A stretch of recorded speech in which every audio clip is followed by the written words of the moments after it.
Hey guys, welcome back to NWCS. In this video, I want to go over some really crucial tips to make sure that you guys come out with flawless glue ups whenever you guys are tackling multi-part glue ups or tackling a door build like this one. The key to success whenever you guys are doing a multi-part glue up like this is to prep everything beforehand, practice the glue up, kind of go through the motions, make sure you have enough time before any adhesives that you're using are going to set up. If you're using epoxy, if you're using Titebond 3, or in this case I'm using a combination of Titebond 3 and silicone. The silicone is going to be applied anywhere where there's a door panel or the actual divided light sections. That's going to be silicone. Everything else, being all the tendons and mortises, those are going to be using Titebond 3 because it's an exterior waterproof glue. So what I'm doing is running a bead of silicone into all of the dados, and then my brother's actually hitting all the tendons with the Titebond glue with the silicone glue brush. That way I don't have to worry about cleaning up afterwards, and he can actually spread the glue a lot faster. I'm making sure that he covers both sides of the tendon along as the end grain of the tendon to make sure we have a proper glue surface whenever we join everything together. And for the bead of silicone, I made the dados maybe about an 1/8 inch deeper, maybe like a heavy 1/16 deeper than the actual panels fit in there. So by applying a hefty bead of silicone, I know I'm going to get a decent contact between that and all the panels, and the silicone is plenty strong enough to actually create a bond and also keep the panels themselves from rattling. So with my glue and my setup pretty much already out the way, how I decided to tackle this glue up, because I don't have a face jaw or a vise on my bench, I actually wanted a way to assemble the door pretty much on its side. It allows you to stack all the parts in as you go and makes it go a lot easier. So to pull this off, I ended up using some inline clamps or inline bench stock clamps, so that way I can actually clamp my style to my bench and have it turned on its side. And then as I go through the assembly process, I'm just dropping everything down as I go. So again, proper planning makes this a lot, it's really important. The places and all the parts that I'm applying silicone to, I'm making sure I'm handing off to my brother in the sequence and order that I'm going to need them. So as I drop the silicone in, he'll be applying the glue to the tendons. He can hand the part right back to me, and then I can drop it in place. So I'm gonna make sure I'm staying ahead of him as I apply the silicone, and I also start going through the assembly process. I think I was timing this one, and I believe I ended up having about 5 minutes to spare on my 30-minute glue up, my 30-minute open time. So a little stressful, probably can go a little faster. The second time I did the second door, it actually went a lot faster because I've also built the muscle memory from doing it the first time. But again, you guys can see here where I make one of my first mistakes. I got ahead of myself and installed the Muntin bars, and as he's handing me my mid rail, I realized I actually need to slide my Muntin bars back out of the way so I can actually slide down the mid rail. So as you guys can see me do right here, there's a slight bit of panic on my face, but you guys can't quite tell. But I was like, holy crap, the silicone's already been jammed in there, and the Muntin bars, I kind of tapped it all the way home. Because again, I know where it needs to go, because I know the tenon needs to actually, one, I know I can't expose or completely cover the mortise that I already have drilled into my stiles. So my Muntin bars pretty much line up to where it just meets both of those mortises. So I already had it set in place, but after realizing that the mid rail needed to go in, I was able to just tap it back out the way and then continue on with my assembly process. That mid rail should have went in before the Muntin bars, but again, I was getting ahead of myself and thinking I was, saving myself time. But as you guys saw, I ended up having to rework the Muntin bars afterwards. So again, proper planning and proper procedure whenever you go into a glue up like this is really, really key. But as you guys can see though, it's starting to come together. The last thing I need to do is actually drop in this panel, and then I can actually drop in my top rail, and then I actually go in and drop in my last style, and I'll pretty much lock everything together, and then we can actually go into applying the clamps, which also you guys want to practice that part too. That's the one thing I didn't practice. I just practiced kind of taking it apart and putting it back together, so I kind of had a method to the madness I knew I was about to jump into. But fully walking through how you want to clamp it and how to clamp it in case something goes wrong. These are also things that you guys want to kind of walk through in all your scenarios and your practices before you start spreading all of your adhesives. That goes into another important point. The adhesives that you pick definitely dictate either how much you can glue up or what size glue ups you should try to tackle.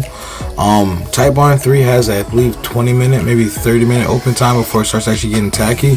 But because these are already tendons and everything already has a fairly snug fit, I do need to apply clamping pressure, but I'm still able to move things around, and things are pretty much generally already in the place that I need them to be once I do the rough assembly. There's a little bit of tweaking that I need to do, you know, tapping things around. But for the most part, the open time for this is just fine for this door assembly, but we are cutting it a little close.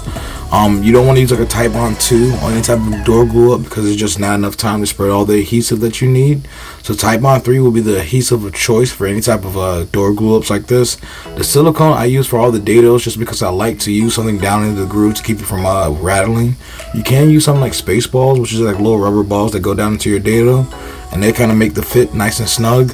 But I like silicone because it also helps waterproof it. You know, water is the panel. I don't have to worry about it getting into the door. And silicone, again, is nice and quick to apply because it's coming out of a caulk gun versus having to actually spread it into the dado. Allows the spreading process to be a lot quicker. Also, I probably should have already had the table already cleared. I probably should have had a separate table to kind of hold my brother's glue brushes and stuff. But again, preparation is, you know, well, hindsight is 2020. I don't have all that until I get to look at the videos and see where I struggled at. But I remember what I was thinking at this moment, and the answer was fuck. Because I was terrified. I definitely wanted to get the clamps and everything else applied before, you know, anything fully set up. I definitely wanted to get everything nice and aligned and square to avoid me having to cut down or trim the door much. So first thing I did was apply these 2 bar clamps. I tried to aim directly for the top rail and the bottom rail, and I started applying too much clamping pressure before I actually had everything knocked around to where I needed it. So again, in hindsight, I will probably lock in the bottom rail, get that lined up perfectly, and then clamp everything up, and then also run vertical clamps first. I want to make sure that everything is cinched downward. That way I can make sure, again, another key tip. A lot of people do cut their styles longer. I see exactly why now, because trying to get everything aligned in this glue up, again, extremely stressful. So if I actually had all my styles probably about 2 or 3 inches longer on the top and the bottom, and my rails on the top and bottom maybe a ½ inch to 1 inch larger, I can trim everything square afterwards and not have to worry about getting everything perfectly aligned, which made this glue up just a tad bit more stressful. And again, whenever you're doing glue ups and you're pretty much at a race against time, to alleviating stress is extremely important. So again, plan it all out, think about all the shortcomings and everything else that can come from the glue up, and try to prevent them as you go through it. Like here, I'm about to actually tighten up this clamp here, and I realized that the top rail is not fully seated. So instead of doing that, we decided to actually slide that clamp down. I try to tap it a little bit, and I realized that it's not moving. So what that actually tells me though is that my Muntin bars were actually just a little too snug right there. That side piece probably could have been a little bit shorter, and that probably would have allowed this to seat in a little bit better. But again, that's where having everything cut a little bit longer and a little bit wider would have alleviated everything. But luckily, in this door build, I did plan for the door itself to be probably about 1 inch larger than I actually needed it.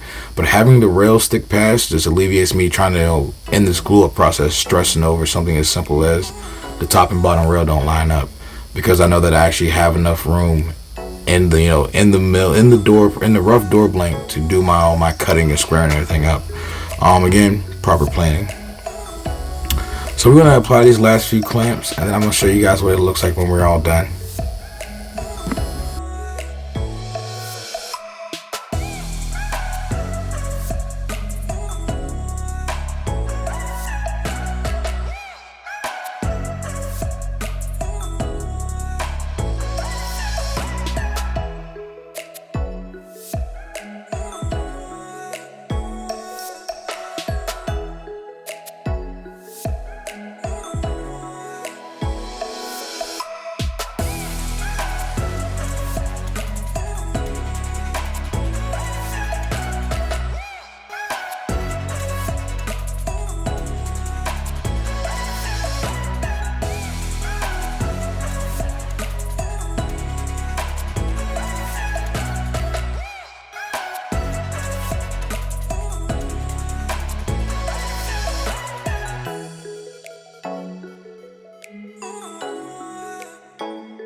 And as you guys can see, I have a monstrosity of clamps laid across here. I probably should have also prepped to have my long pipe clamp set up to go vertically, but I didn't.